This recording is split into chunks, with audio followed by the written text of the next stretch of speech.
Hi, in this video I'd like to talk about bars, both regular bars and specialty bars, and why I purchase certain bars.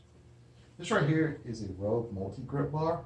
The advantage of this bar is it allows you to put your hands in different spacings. What's great about this bar is you have a grip that's like this, which I find is less stressful on my shoulder. And it's also good for doing overhead presses. Just gives you a different type of grip to use. It weighs 45 pounds. If you own a home gym, it's a bar you might consider. It's not necessary. Remember, the one bar that's necessary is just your good old straight bar. This right here is a cheap bar that I bought. As you can see, it's a little bent, but the good thing about bent bars like this, you shouldn't bench with them, but they're great for doing power rack, deadlifts, rack pulls and so forth. Anything where you're going to drop it and it's going to get beat up, it's a good bar to have one of these. So if you got a home gym, yeah, buy a cheap bar. It's going to get damaged. You don't want to use your good bars for dropping and so forth. This right here is a Texas deadlift bar. This bar is 7.5 feet long. Its diameter is smaller than all the bars right here.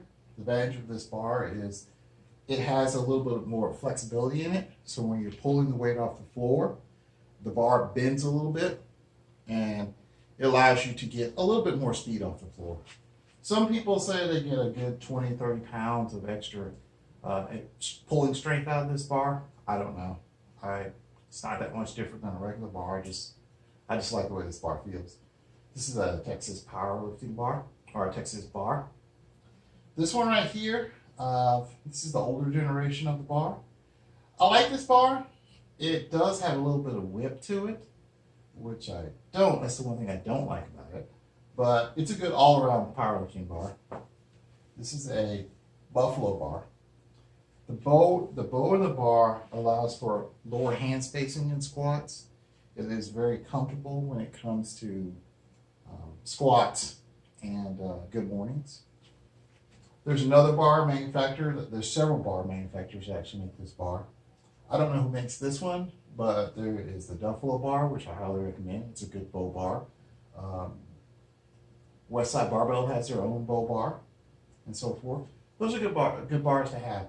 A bow bar, I would consider it, if I was buying a home gym, starting all over again, I would definitely buy this bar again. Safety squat bar. This is the older generation safety squat bar. I've had this for a little bit over 5-6 years. This is a great bar to have. I think that every home gym should have this bar. This actually has extensions on it so you can extend the handles down.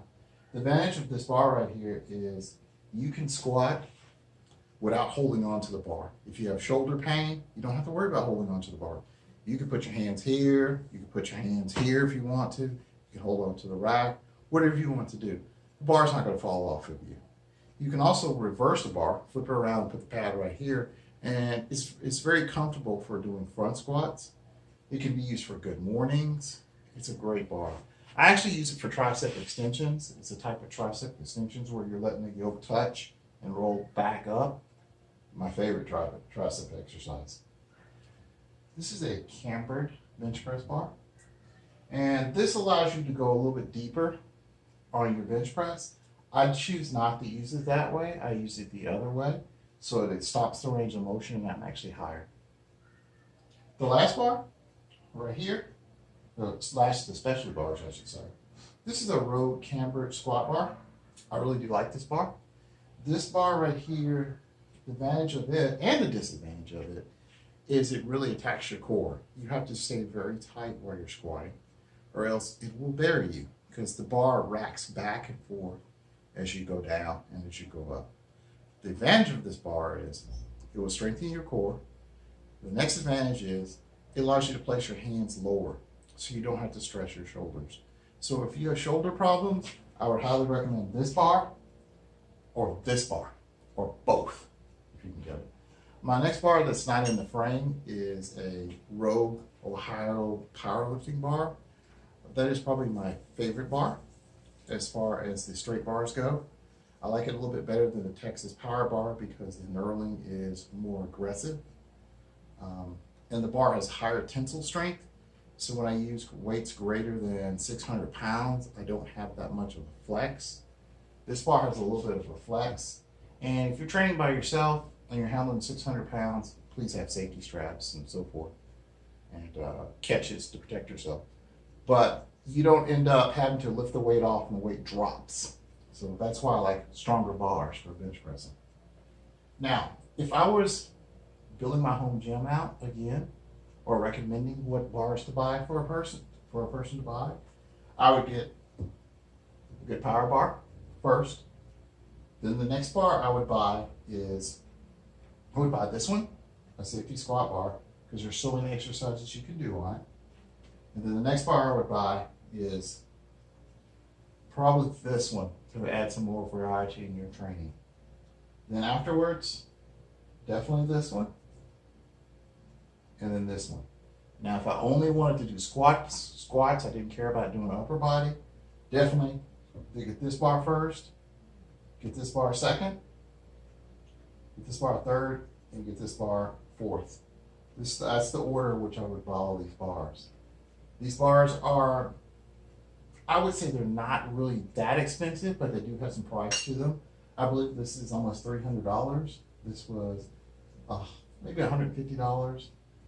This was $300 for this deadlift bar.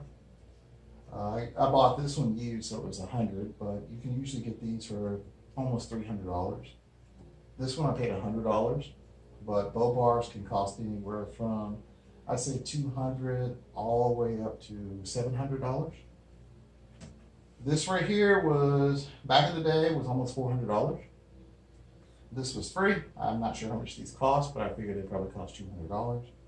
This one at the bottom, the Cambered bar, that one was a little bit over $300, well worth it. It's also my heaviest bar. It weighs 85 pounds. My road bar, Ohio Power Bar, I believe it's under $300. It's another great bar to have. But I bought these bars all at different times. You know, I started off with this one. It was straight back in the day. And then I went to this one. And then I went to, I kind of bought this one, this one, this one, that one, this one, and the Rogue all at the same time. So it was a little bit of a rather expensive purchase, but trust me, I use all these bars all the time. And if you're starting up your home gym, or you have a home gym right now, I highly recommend that you get a rack and build your bar collection up. This is the piece of equipment that takes the least amount of space, and it's the most versatile piece of equipment that you can own. Thank you for watching.